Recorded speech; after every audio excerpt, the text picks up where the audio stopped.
नमस्कार, स्वागत आप सभी का ग्लोबल अड्डा आप देख रहे हैं और मैं हूं आपके साथ पुनीत मिश्रा। एक बदलाव, बड़ा घटनाक्रम जो है वो देखने को मिल रहा है और आज उसकी हम बात करने वाले हैं। बात दरअसल हो रही है रशिया और यूक्रेन के बीच जारी जंग की, जिसकी अंतिम समय सीमा ट्रंप ने घोषित कर दी और कहा कि अगर इस समय सीमा में पुतिन कोई फैसला नहीं लेते तो मुश्किल होगी। और इसी को लेकर एक नया अपडेट सामने आया। अपडेट ये है कि विशेष दूत स्टीव विटकॉफ जो हैं वो पहुंचे हैं पुतिन से मुलाकात करने के लिए। लेकिन क्या पुतिन मान गए हैं या ट्रंप ने जो धमकी दी थी या जो चेताया था पुतिन को कि अगर आपने इस पर कोई फैसला नहीं लिया तो आने वाले वक्त में मुश्किल आ सकती है, और केवल आप ही के लिए नहीं बल्कि आपके उन सहयोगियों के लिए जो आपसे व्यापार करते हैं, यानी कि सेकेंडरी टैरिफ लगाएंगे। तो इस मुलाकात में क्या कुछ रहा है, क्या पॉइंट्स रहे हैं, क्या पुतिन माने हैं, इन सब चीज़ों को समझते हैं। मेरे सहयोगी अंकुर जी मेरे साथ मौजूद हैं, सीधे उनके पास चलते हैं। सर, ये मुलाकात बहुत लंबा इंतज़ार हो रहा था, कई प्रकार की कोशिश, कई बार की कोशिश हुई, लेकिन अब ये मुलाकात हुई है। क्या लग रहा है आपको? देखिए, ऐसा लगता है पुनीत के कुछ तो बात हुई है और बात ये हुई है कि शायद अब एक सीज़ फायर का एक माहौल तैयार हो रहा है, एक मैदान तैयार, पिच तैयार की जा रही है। और क्योंकि जिस तरह से स्वागत किया पुतिन ने स्टीव विटकॉफ का, और फिर अजीत डोवाल जो भारत के एनएस से हैं वो भी वहीं पे हैं, और फिर बार बार जो इंडिया पे प्रेशर डाला अमेरिका ने कि मैं टैरिफ बढ़ाने वाला हूँ, पहले 25% लगाया फिर बढ़ा दूँगा। तो ये तमाम बातें इस बात की ओर इशारा कर रही थी कि कहीं ना कहीं पर्दे के पीछे कुछ चल रहा है। तो पर्दे के पीछे जो चलने की उम्मीद है वो ये है कि शायद सीज़ फायर पर बात बन गई है, उसका ऐलान होना बाकी है। तो अभी जो माहौल है उसे देख के लगता है कि शायद अब ऐलान जल्दी हो सकता है 1-2 दिन में। और इसमें जो महत्वपूर्ण भूमिका है वो ये है कि पुतिन मान गए हैं, पुतिन को मना लिया गया है कैसे दाएँ बाएँ करके। तो पुतिन इस बात के लिए राज़ी हो गए कि ठीक है भाई, मैं 1-2 महीने की या कम से कम 50 दिन की एक सीज़ फायर कर लेता हूँ। 50 मतलब ये युद्ध शांति नहीं है, ये सीज़ फायर मतलब कुछ दिन के लिए हो सकता है। हाँ, है ना? कुछ दिन के लिए हो सकता है ये। हाँ। आप स्थायी तो नहीं मान सकते, क्योंकि स्थायी में तो बहुत सारी चीज़ें हैं। क्योंकि पुतिन ये भी मांगते हैं कि भाई पूरा जो बॉर्डर है वो पूरा डीमिलिटराइज हो, वहाँ पे कोई पेट्रोल सिस्टम की तैनाती ना हो, और मेरा जो पैसा यूरोप में ब्लॉक है, यानी कि जो रूस का पैसा ब्लॉक है वो डीफ्रीज किया जाए, रूस पर प्रतिबंध हटाए जाए, और जो उसके इलाके कब्जे में, रूस के कब्जे में जो इलाका है वो वापस वो नहीं करना चाहता। तो ये तमाम दिक्कतें हैं जिनका मुझे नहीं लगता कि इतना आसानी से हल होगा। फ़िलहाल जो प्रॉब्लम है वो ये है कि सीज़ फायर एक फौरी तौर पे हो जाए, क्योंकि जैसा कि पता होगा कि आज की बात है, आज सुबह शायद ओडिशा में रूस ने एक अटैक किया था वहाँ पे। तो अटैक रूस के लगातार जारी है, कुछ ड्रोन अटैक्स भी है, कुछ मिसाइल अटैक भी है। तो ये तमाम अटैक्स अभी भी जारी हैं। तो फिलहाल फौरी तौर पर अमेरिका भी यही चाहता है, यूक्रेन भी यही चाहता है, यूरोप भी यही चाहता है कि कुछ 40-45 दिन का एक मामला रफा दफा हो जाए। ठीक है, 40-45 दिन का मामला जो है वो हो सकता है। एक चीज़ और मैं आपसे समझना चाह रहा हूँ कि ज़ेलेंस्की जो हैं वो बड़े खुश नज़र आ रहे हैं। वो खुश इस बात से हैं, उनका ये कहना है कि जब तक रूस का पैसा ख़त्म नहीं हो जाता तब तक वो बाज नहीं आने वाला।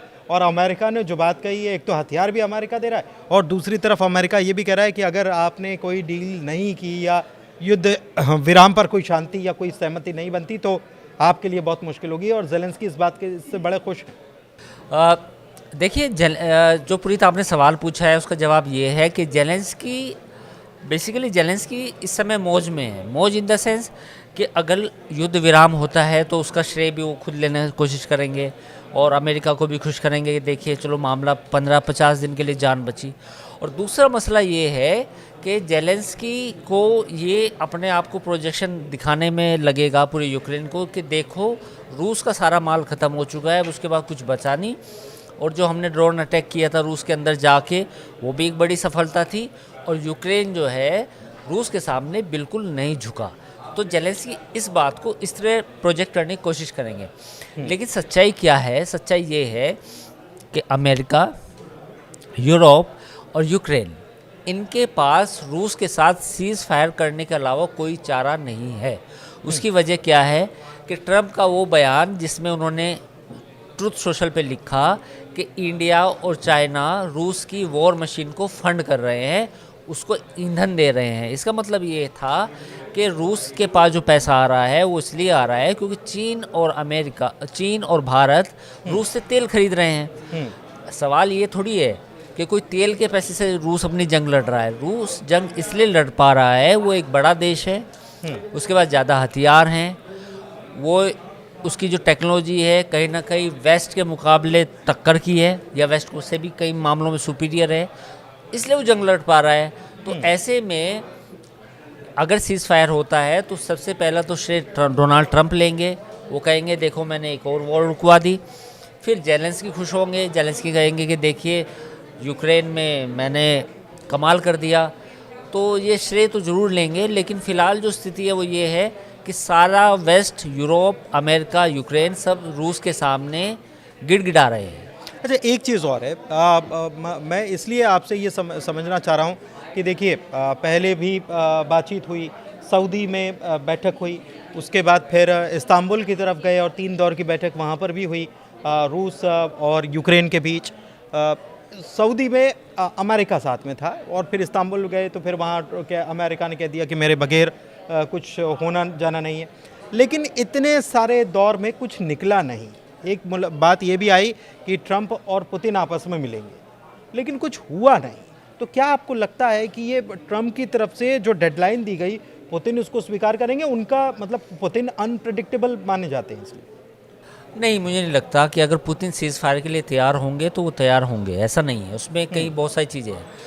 भारत का भी कहीं ना कहीं असर होगा। भारत भी पर्दे के पीछे चाहता होगा कि कुछ मामला सुलटे, क्योंकि भारत भी एकदम से कन्फ्रंटेशन नहीं लेना चाहता अमेरिका के साथ या डोनाल्ड ट्रंप के साथ। तो चीन भी नहीं चाहता, चीन को भी धंधा करना अमेरिका के साथ। तो इन सब देशों का एक तरह से प्रेशर भी है रूस पर कि भाई आप 40 या 50 दिन की एक सीज़ फायर कर लो, फिर बातचीत को आगे बढ़ा लो। और पुतिन भी अब चाहते हैं, पुतिन के कैपेसिटी है पुतिन में, जैसे हमने पुराने वीडियो में बताया था, करीब 5-6 महीने या 1 साल और लड़ सकते हैं। लेकिन पुतिन भी चाहते हैं कि 40-50 दिन का एक सीज़ फायर करके देख लिया जाए, साथ ही कुछ अपनी शर्तें भी मनवा ली जाए, क्योंकि जो रूस का पैसा है काफ़ी, वो यूरोप में बहुत काफ़ी, मतलब वहाँ पे बैंकों में फ्रीज भी है, कुछ पेमेंट्स भी उनका LNG का अटका हुआ है, तो वो भी हो जाए। तो रूस भी चाहता है, पर सबसे ज़्यादा जो मैंने पहले वीडियो में कहा कि सबसे ज़्यादा सीज़ फायर की अगर दरकार है तो वो अमेरिका को है और यूक्रेन को है। और बाकी यही वजह है कि दाएं बाएं फायर की जा रही है। फायर इन द सेंस कि इंडिया को निशाना बनाया जा रहा है, चीन को बनाया जा रहा है, ब्राज़ील को बनाया जा रहा है, लूला को। तो ये सब बाकी जो इधर उधर कवर वो फायरिंग की जा रही है ना आसपास में। लेकिन ब्राज़ील की तरफ से भी तो ये कह दिया गया कि हम आपसे बात नहीं करेंगे, हम बात करेंगे चाइना से और इंडिया से। हाँ, उन्होंने यही कहा है कि हम आपसे बात नहीं करेंगे, अब मैं बात करूंगा, तो लूला का बयान है।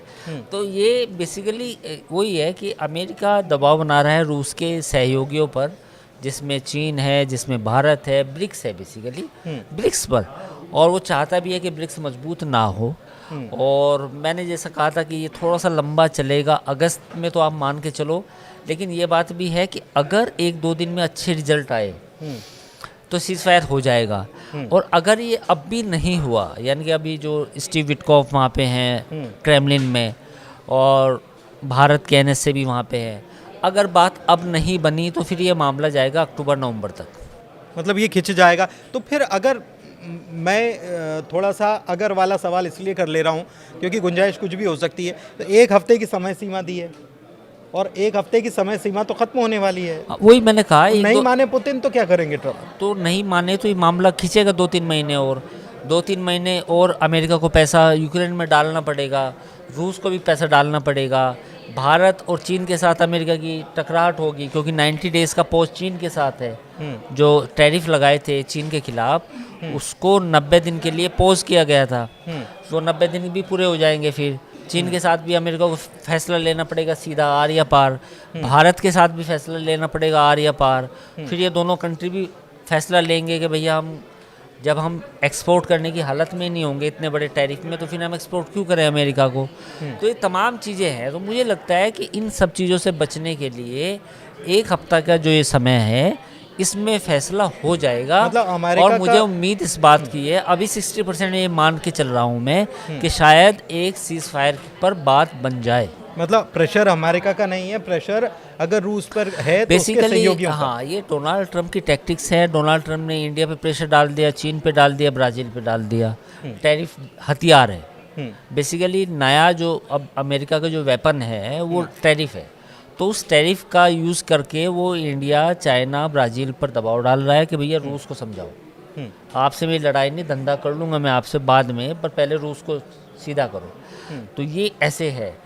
अब रूस क्या करेगा, रशिया क्या करेगा? अब रशिया सोच रहा है, पुतिन सोच रहे हैं, दिमाग में क्या है वो एक अलग बात है। बट पुतिन पर कहीं ना कहीं दबाव चीन का भी है, भारत का भी है, ब्राज़ील का भी है, ब्रिक्स का भी है, और फिर इंटरनल दबाव भी है कि क्या रूस इस लड़ाई को 2026 तक लेके जाना चाहता है। रूस को फैसला लेना होगा। तो इसलिए मुझे लगता है कि 60% चांसेस हैं अभी, जो हमारा एक तरह से एनालिसिस कहता है कि 60% चांसेस है कि सीज़ फायर अनाउंस हो सकती है कम से कम 30 या 40 दिनों की। अच्छा, एक चीज़ और है, बिल्कुल जल्दी मैं जानना चाहता हूँ आपसे कि भारत और पाकिस्तान के बीच में जो हुआ उसका श्रेय लेने की कोशिश हमेशा से कई बार, एक नहीं कई बार डोनाल्ड ट्रंप कर चुके हैं। और इसमें तो जब वो बात कर रहे हैं या दबाव बना रहे हैं और अगर सीज़ फायर हो जाता है तो पूरी दुनिया में डंका पीटते नजर आएंगे। नहीं, अब 36वीं बार मेरे ख्याल है शायद इंडिया के बारे में तो 36 टाइम्स हो गया है वो। तो अगर ये रूस के साथ भी कोई सीज़ फायर होती है तो 36 का 2 से 3600 मल्टीप्लाई कर लो। अच्छा 36 तो बहुत ज़्यादा हो जाएगा। हाँ, मेरे ख्याल है 72 हाँ, कम से कम 100 या 150 बार तो पुतिन ये डोनाल्ड ट्रंप बोल देंगे देखो मैंने लड़ाई रुकवा दी। तो ये तो हो सकता है। और ये मुझे लगता है तब तक होगा जब तक ट्रंप को नोबेल ना मिल जाए। तो मुझे लगता है कि जल्दी नोबेल मिल जाए उन्हें तो शांत हो जाएंगे। बातें भी हो सकता है कि बीच में ट्रंप ने जो पुतिन को लेकर कहा था वो जो है उनकी बातों में बदलाव आ जाए।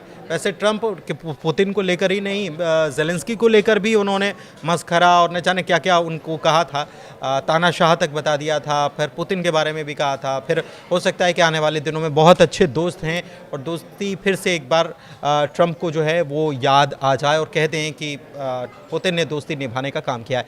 खैर, इस खबर पर नज़र बनी हुई है। फिलहाल इस चर्चा को यहीं विराम देते हैं। चर्चा कैसी लगी ज़रूर बताइएगा। बहुत धन्यवाद। ग्लोबल अड्डा से जुड़े रहिए। नमस्कार।